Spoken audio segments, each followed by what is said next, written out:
काय बाबासाहेब आंबेडकर आमच्या हातात देऊन गेलेले आहे. बाबासाहेब आंबेडकर ही तुमची लहान मुलं इथे बसले, हा एक मुलगा इथे उभा आहे, 7वी 8वीत असेल.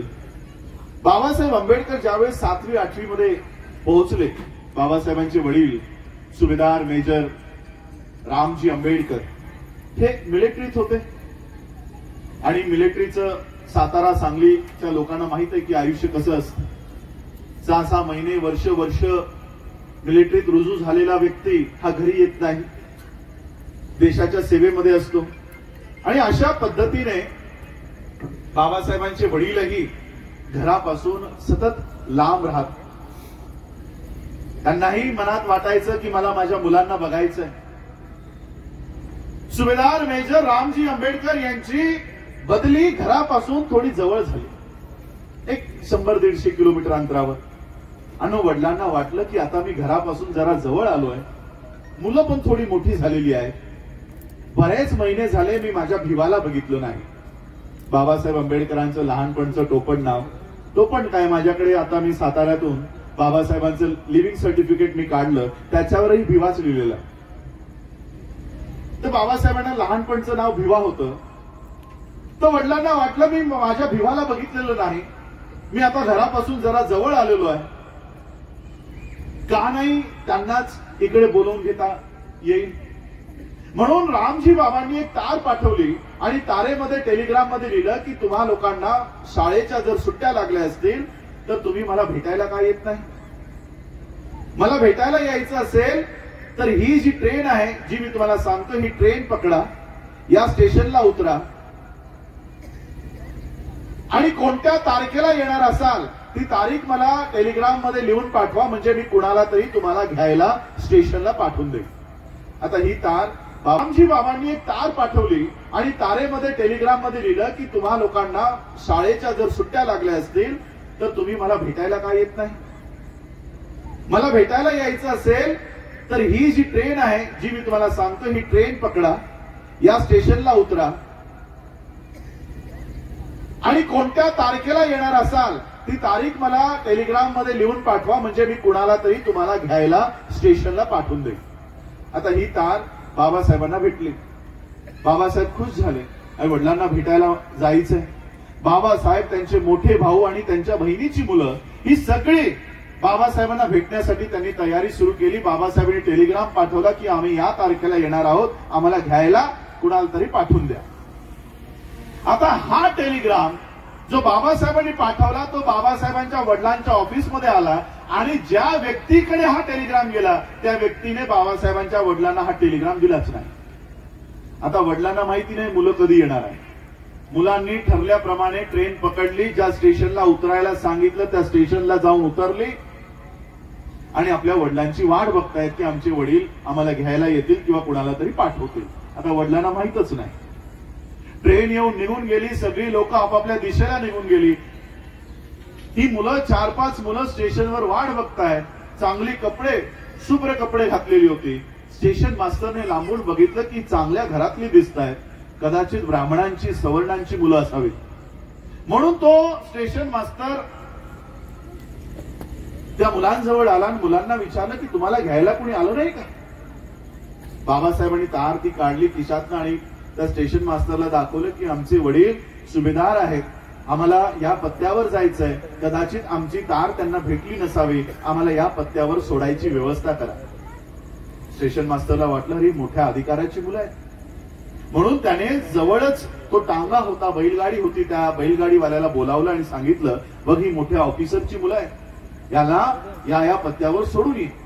त्या गाडीवाल्याने सगळ्या मुलांना गाडीत बसायचं आमंत्रण दिलं. ही मुलं पटापटा त्या गाडीत बसली आणि ही गाडी बैलगाडी बाबासाहेब आंबेडकरांच्या हेडक्वार्टर्स, वडिलांच्या हेडक्वार्टरसाठी निघाली. वाटेत हा बैलगाडीवाला मुलांची गप्पा मारायला सुरुवात केली. त्याने विचारलं तुमची नावं काय, कोणत्या गावातून आला, वडील काय काम करता, तुमची जात कोणती. आणि जसंही जातीबद्दल त्या गाडीवाल्याला लक्षात आलं त्याने गाडी थांबवली आणि सगळ्या मुलांना शिव्या घालून खाली उतरवलं आणि त्याने सांगितलं की तुम्ही अस्पृश्यांची मुलं आहात, मला वाटलं तुम्ही सवर्णांची मुलं आहात, आत्ताच्या आत्ता माझ्या गाडीतून खाली उतरा. सगळी मुलं खाली उतरली. बाबासाहेबांकडे काही पैसे होते. बाबासाहेबांनी सांगितलं हे जास्तीचे पैसे घे पण आम्हाला सोड. तो गाडीवाला म्हणाला ठीक आहे, पण तुम्ही अस्पृश्य आहात म्हणून माझ्या सोबतीला तुम्ही बसू शकत नाही. माझ्या गाडीच्या मागे चालत चालत तुम्ही या.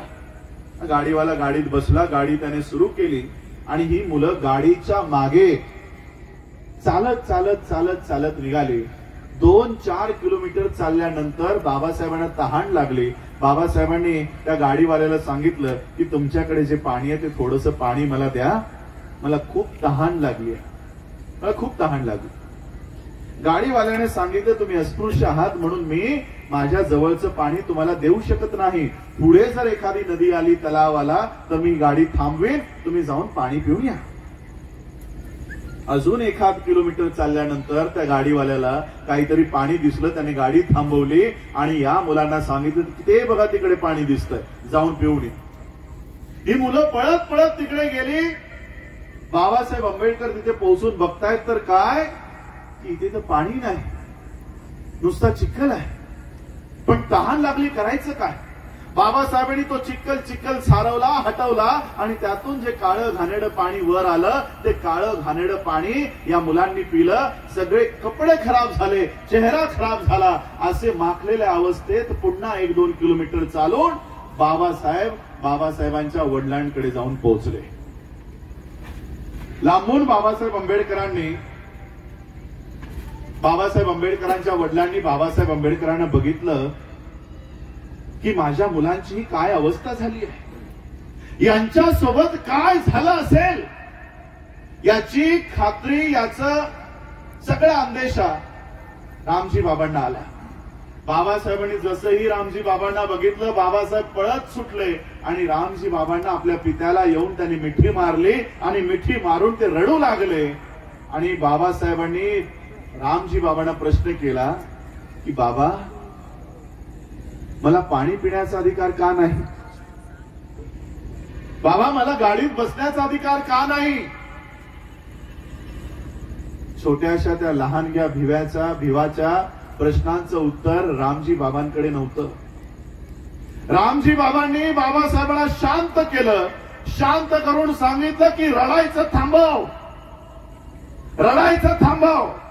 याच परिस्थितीला तुला बदलायचंय, याच परिस्थितीला बदलायचंय. आणि रामजी बाबांनी बाबासाहेबांना असं तयार केलं की ज्या लहानग्या भिवाला बैलगाडीतून उतरवून लावलं होतं, ज्या लहानग्या भिवाला चिखलाचं पाणी प्यायला लावलं होतं, त्याच लहानग्या भिवाचा डॉक्टर बाबासाहेब आंबेडकर झाला. आणि बाबासाहेब आंबेडकरांनी या देशाचा संविधान निर्माण केला, संविधान निर्माण केला. आणि अशी व्यवस्था निर्माण केली की ज्या डॉक्टर बाबासाहेब आंबेडकरांना बालपणी चिखलाचं पाणी प्यावं लागलं होतं, त्या बाबासाहेब आंबेडकरांनी असा संविधान निर्माण केला की आज आम्ही हे बिसलरीचं पाणी पितोय. ज्या बाबासाहेब आंबेडकरांना लहानपणी बैलगाडीतून उतरून लावलं, त्या बाबासाहेब आंबेडकरांनी असा संविधान निर्माण केला की आज आम्ही एरोप्लेन मध्ये बसत नाही, एरोप्लेन उडवण्याचं काम कॅप्टन म्हणून आज आमची लोक करतायत. हा केवळ 395 आर्टिकलचं पुस्तक वाचवण्याची, 395 आर्टिकलचा ग्रंथ वाचवण्याची लढाई आपल्याला लढायची नाहीये. ही व्यवस्था जी बाबासाहेब आंबेडकरांनी आम्हाला दिली, या व्यवस्थेसाठी, ही टिकून राहण्यासाठी आम्हाला लोकांना एकत्रित येऊन लढायचं, एकत्रित येऊन लढायचं. बाबासाहेब आंबेडकरांनी हा संविधान 26 नोव्हेंबर 1949 ला या देशाला दिला.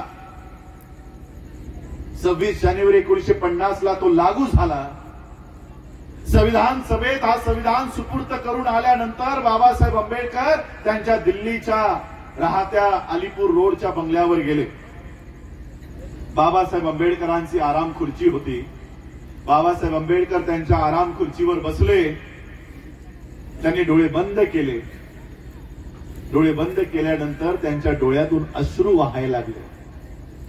शेजारी बाबासाहेब आंबेडकरांचे सहकारी नानकचंद रत्तू उभे होते. रत्तूंनी बघितलं की बाबासाहेब रडतायत. आता बाबासाहेबांना कसं उठवावं आणि कसं विचारावं की तुम्ही का रडता. म्हणून नानकचंद रत्तूने एक युक्ती केली. बाबासाहेब आंबेडकरांच्या पायाशी बसले आणि पाय चेपत चेपत बाबासाहेबांना प्रश्न केला की बाबासाहेब, हिंदी समजते ना सगळ्यांना? हिंदी समजते म्हणून तर अच्छे दिन आएंगेला बोललात. तेवढी हिंदी तरी समजते. पाय चेपत चेपत नानकचंद रत्तू ने बाबासाहेबांना प्रश्न केला की बाबासाहेब, आप क्यों रो रहे हो?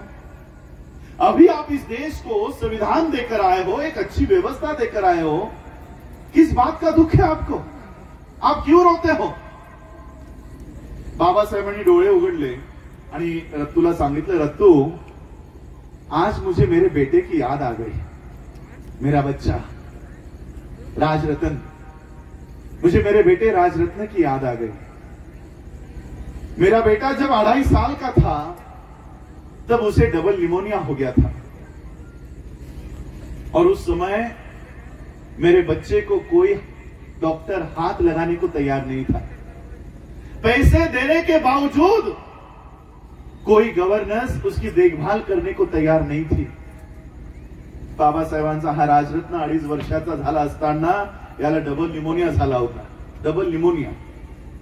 साधा आमच्या मुलांना 100 डिग्री 102 डिग्री ताप आला तर आम्ही हॉस्पिटलला भरती करतो. बाबासाहेबांचा डबल निमोनियातून तडफडणारा मुलगा हॉस्पिटलला नाही, घरात पडून होता. घरात कुणी त्याचा उपचार करायला तयार नाही, कुणी त्याला हात लावायला तयार नाही. आणि किती दिवस मी त्या तापाने फणफणणाऱ्या पोराजवळ बसून राहू म्हणून बाबासाहेब शेवटी त्यांच्या कामाला निघाले. समाजाच्या केसेस लढाईसाठी हायकोर्टाला गेले. तडपणारं मूल घरात सोडून बाबासाहेब बॉम्बे हायकोर्टाला गेले. जसंही बाबासाहेब हायकोर्टात पोहोचले, घरून निरोप आला. माता रमाईने निरोप पाठवला की बाबासाहेब जिथे कुठे असाल ताबडतोब घरी या, ताबडतोब घरी निघून या. बाबासाहेबांना माहित होतं मी माझा तापाने फणफणणारा मुलगा घरात सोडून आलोय आणि अशा पद्धतीचा जर निरोप आला असेल तर नक्कीच माझ्या मुलासोबत काहीतरी बरं वाईट झालं असेल. बाबासाहेबांनी सगळी कामं सोडली, तांगा केला आणि बाबासाहेब ज्या चाळीत राहत होते त्या चाळीच्या दाराशी येऊन हा तांगा थांबला. बाबासाहेब पळत पळत त्यांच्या 10x10च्या खोलीत गेले. त्या राजरत्नाला बाबासाहेबांनी उचललं आणि राजरत्नाला उचलून त्याला कडेवर घेऊन त्याच्याशी गप्पा मारू लागले, त्याच्याशी प्रेम करू लागले. आणि बाबासाहेबांच्या लक्षात आलं की हे मूल तर कधीच मेलेलं आहे. हे मूल मरून 4 तास उलटलेले आहे. हे मूल तर कधीच मेलं आहे. बाबासाहेब ओक्सा भोक्षी रडायला लागले. भिंतीला डोकं आपटून आपटून बाबासाहेब रडले. कुणालाही कळे ना की बाबासाहेबांना शांत कसं करावं.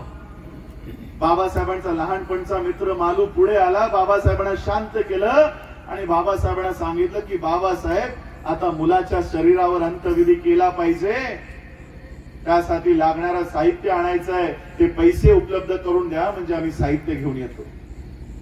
शांत झालेले बाबासाहेब पुन्हा ढसाढसा रडायला लागले, पुन्हा ढसाढसा रडायला लागले. शेजारी माता रमाई उभ्या होत्या. रमाईंच्या लक्षात आलं की हे रडण्याचं कारण वेगळं आहे, या रडण्यामागचं कारण वेगळं आहे. माता रमाईने अंगावरची साडी फाडली. बाबासाहेबांच्या खिशात कपनासाठीही पैसे नाही हे माता रमाईंच्या लक्षात आलं. माता रमाईने ती फाटलेली साडी त्या राजरत्नाच्या शरीरावर कफन म्हणून टाकलं आणि मग हे दोघं पती पत्नी जाऊन त्या मुलाचं अंत्यविधी करून आले. मुलाचा अंत्यविधी करून आले आणि ही गोष्ट बाबासाहेब आंबेडकरांना संविधान दिल्यानंतर आठवली. बाबासाहेब रत्तूला म्हणतात, रत्तू रत्तू आज मुझे मेरे राजरत्न की याद आ गई, मुझे मेरे राजरत्न की याद आ गई. जब मेरा राजरत्न इस दुनिया से विदा हो रहा था तब उसके शरीर पर डालने के लिए कफन तक के पैसे मेरे पास नहीं थे। मेरे राजरत्न को बिना कफन के इस दुनिया से जाना पड़ा, बिना कफन के। रत्तू, मैंने आज इस देश को संविधान निर्माण करके दिया है और मैंने आज ऐसी व्यवस्था इस देश में कायम की है कि मेरा आने वाला हर एक राजरत्न ये सूट बूट टाई कोट में पैदा होगा। ऐसी व्यवस्था मैंने इस देश को लागू करके दी है। बाबासाहेबांनी 395 कलमांचा ग्रंथ लिहिला नाही। बाबासाहेब आंबेडकरांनी आमच्या सुटा बुटातली टाय कोटातली व्यवस्था आमच्या स्वाधीन केली आहे। ही व्यवस्था आम्हाला टिकून धरायसाठी एकत्रित यावं लागणार आहे, लढावं लागणार आहे। नुसतं संविधान बचाव म्हटलं की म्हणतील जाऊ दे ना, काहीतरी तो ग्रंथ आहे। संविधानाच्या मागे एवढी मोठी व्यवस्था बाबासाहेबांनी आमच्या हाती दिली आहे। 72 वर्ष पूर्ण झाली। मनूरच्या कायद्याला 1,500 वर्ष या देशात राबला। कुठं 1,500 वर्ष, कुठे 72 वर्ष। या 72 वर्षातच 1,500 वर्षाच्या मनुस्मृतीला थरकाप सुटलाय। थरकाप सुटलाय 1,500 वर्षाची मनुस्मृती। तिला 72 वर्षाच्या संविधानापासून भीती वाटते का? तर या 72 वर्षात IAS, IPS, डॉक्टर, इंजिनियर घडले। अजून 5 वर्ष राहिला तर या देशाचा प्रधानमंत्री यांच्यामधून तयार होईल। म्हणून या मनुस्मृतीला थरकाप सुटलाय, म्हणून थरकाप सुटलाय। म्हणून केवळ बाबासाहेबांच्या पुतळ्याचंच इथे अनावरण करू नका। आपल्या डोक्यामध्येही बाबासाहेबांचा एक विचार पूर्ण करण्याचं काम आपल्या डोक्यामध्ये निर्माण करा। मग ते शैक्षणिक असेल, राजकीय असेल, आर्थिक असेल, सामाजिक असेल, धम्माचं असेल। हा विचार या जगमधनं दिसला पाहिजे। एक जातीविहीन समाज या देशामध्ये निर्माण झाला पाहिजे। मला कधी कधी आश्चर्य वाटतं, खेद होतो की ज्या महामानवानं अख्खं आयुष्य जातीच्या अंताची लढाई करण्यासाठी, जातीच्या विरोधात बाबासाहेब आंबेडकरांनी स्टँड घेतला। जात नष्ट झाली पाहिजे यासाठी अख्खं आयुष्य बाबासाहेब झटले। त्याच महामानवाला आम्ही जातीचा नेता करून ठेवलाय। ज्यांनी जात नष्ट करण्यासाठी अख्खं आयुष्य लावलं त्यांना जातीचा नेता। आणि ज्या लोकांनी स्वतःच्या 3-3.5% लोकांसाठी काम केलं त्यांना लोकमान्य केलं। काय विचित्र इतिहास आहे। बाबासाहेब म्हणतात आम्ही आधी हिंदू आहोत, आम्ही आधी बौद्ध आहोत, आम्ही आधी शीख आहोत की आम्ही मुसलमान आहोत। ही भावना स्वतःमध्ये निर्माण करू नका। आम्ही आधी भारतीय आहोत आणि अंतिमतः ही भारतीय आहोत, ही भावना स्वतःच निर्माण करा। हे सांगणारे बाबासाहेब दलितांचे कैवारी, हे सांगणारे बाबासाहेब दलितांचे नेते।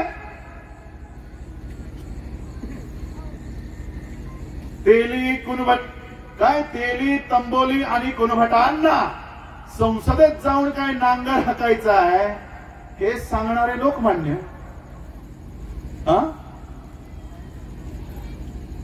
तेली तंबोली आणि कुणभट यांना कशाला हवाय मतांचा अधिकार, यांना कशाला जायचंय संसदेत हे सांगणारे बाळ गंगाधर टिळक मात्र लोकमान्य। काय देशाचा विचार आहे। ज्या माणसामध्ये जसं बौद्ध धर्मात आत्मा वित्मा हा कॉन्सेप्ट नाही, पण ज्या कुणाचा असेलही, ज्या माणसामध्ये आत्मा नाही त्याला महात्मा करून ठेवलंय। मी गांधींचं एक उदाहरण देऊन माझ्या भाषणाला आटोपतो की बाबासाहेब बॅरिस्टर आहेत, दोघांचा सन्मान आहे, मी कुणाचा अपमान नाही करत आहे, ती आमची संस्कृतीही नाही,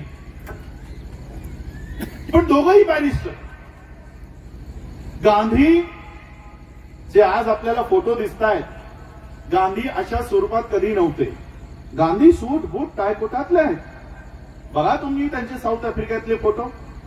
साऊथ आफ्रिकेत ते वकिली करायचे, सूट बूट टाय कोटात राहायचे, त्या ठिकाणी वर्णभेद होतोय, वर्णभेद ते करतायत, म्हणून साऊथ आफ्रिकेतल्या लोकांनी त्यांना तिथून हुसकावून लावलं, हकलून लावलं की असला माणूस आमच्या देशात नको, हा काळा गोरा वर्णभेद या आमच्या देशात करतोय आणि आमच्याच देशात राहून आम्हालाच अधिकार देत नाही, म्हणून हा माणूस आमच्या देशात नको, म्हणून साऊथ आफ्रिकेतून त्यांना हकलून लावलं. मग ते भारतात आले, सूट बूट टाय कोटात भारतात आले.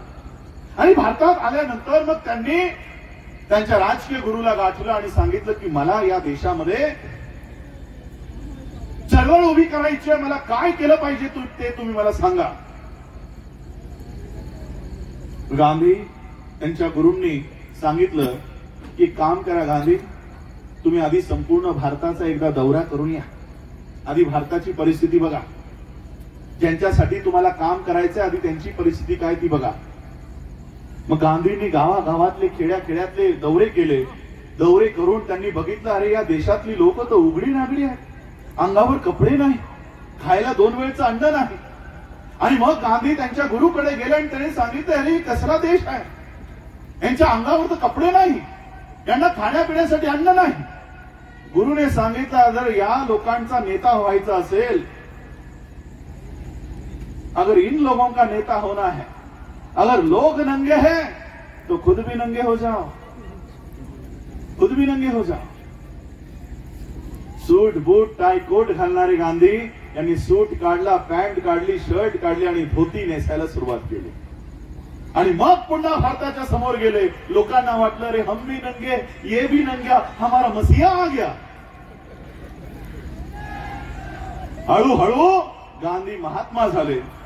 आणि मग बाबासाहेब आंबेडकरांचा सामाजिक राजकीय पटलावर उदय झाला. बाबासाहेबही भारतात आले. बाबासाहेब आंबेडकरांनीही भारताचा दौरा केला. आणि बाबासाहेबांच्याही लक्षात आलं, अरे खरंच या देशाची लोक उघडी आहेत, खरंच या देशाची लोक, यांच्या अंगावर घालायला कपडे नाही, यांच्याकडे खायला अन्न नाही. बाबासाहेब आंबेडकरांची परिस्थिती, त्यांच्या घरात 18 विश्व दारिद्र्य होतं, पण बाबासाहेबांनी कधीही फाटका शर्ट घातला नाही. बाबासाहेबांच्या घरात 18 विश्व दारिद्र्य होतं, पण बाबासाहेबांनी सूट बूट काय कोट घालायला सुरुवात केली. आणि म्हणून मी गांधींची मुवमेंट काय आणि बाबासाहेबांची मुवमेंट काय ही एका वाक्यात सांगून आपलं भाषणाला विराम देईन. गांधींची मुवमेंट काय माहित आहे? गांधीवाद. नंगे को देखकर नंगा हो जाना, ये गांधीवाद है. नंगे को देखकर नंगा हो जाना ये गांधीवाद है, लेकिन नंगे को देखकर उसको सूट बूट टाई कोट में लाना ये आंबेडकरवाद है. या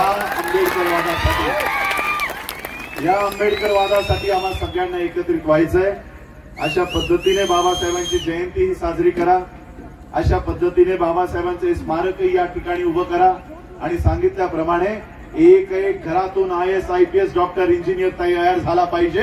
या मंचकातून, या उद्यानातून बाहेर जाताना स्वतःशी असा निर्णय घेऊन आपण गेला पाहिजे की आमच्या घरात बाबासाहेब आंबेडकर तयार होतील, अशा पद्धतीने बाबासाहेबांचं स्मारक झालं पाहिजे, अशी आज मनापासून इच्छा व्यक्त करतो. मी विश्वरत्न डॉक्टर बाबासाहेब आंबेडकर पुतळा स्मृती समिती जत 2023 कमिटीच्या आभार व्यक्त करतो की त्यांनी मला या ठिकाणी बोलवलं. वंचित बहुजन आघाडी अध्यक्ष अमोल भैया साबळेजी, अपर्णाताई वाघमारे दोघांनाही मी आभार व्यक्त करतो. आपण सगळ्यांनी मला ऐकलं त्याबद्दल सगळ्यांचे आभार. धन्यवाद. जय भीम, जय भारत, नमो बुद्धाय. धन्यवाद.